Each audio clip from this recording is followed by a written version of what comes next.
我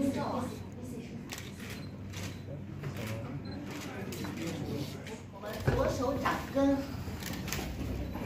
然后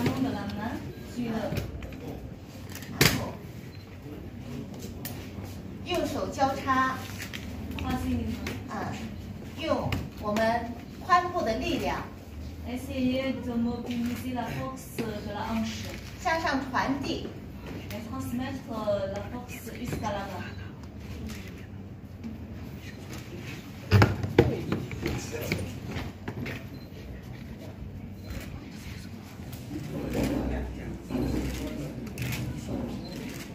Et il faut que le support soit dur et plat.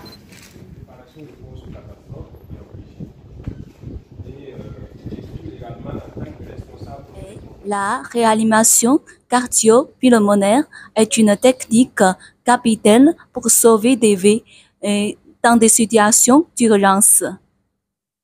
Et lorsque une victime est dans un cas d'arrêt cardiaque, si les secours ne sont pas effectués dans un délai de 4 à 6 minutes, le patient sera probablement en mort cérébrale.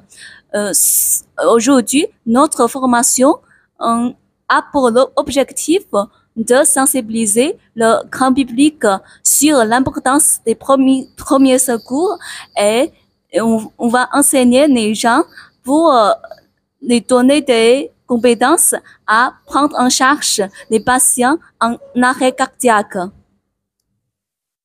这项技能应该是所有人都掌握的，这样的话呢，就是对所有人在突发情况下都有保证。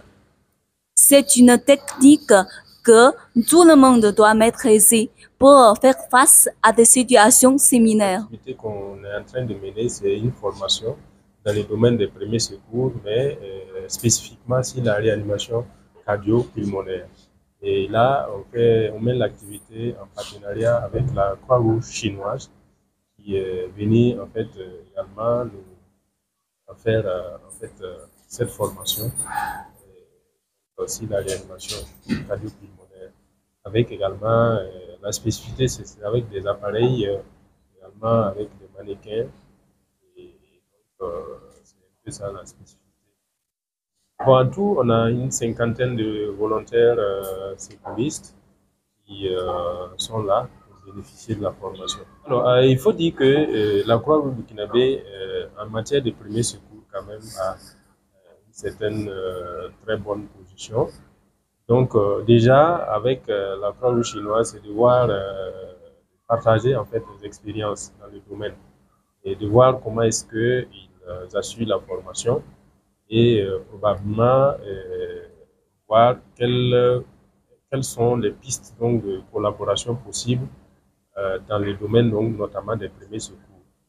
Parce que ce qu'il y a en termes de compétences de formation, la Croix-Rouge burkinabé en a vraiment suffisance, mais il y a aussi quand même quelques domaines sur lesquels bon, elle sollicite en tout cas toujours des appuis, notamment pour ce qui concerne donc, le matériel de premiers secours.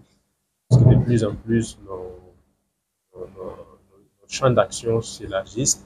Nous mettons des unités relais de formation dans beaucoup de provinces et vu la situation actuelle, nous avons besoin de former le maximum de personnes en premier secours. Et malheureusement, ce qui peut manquer souvent, c'est le matériel de formation.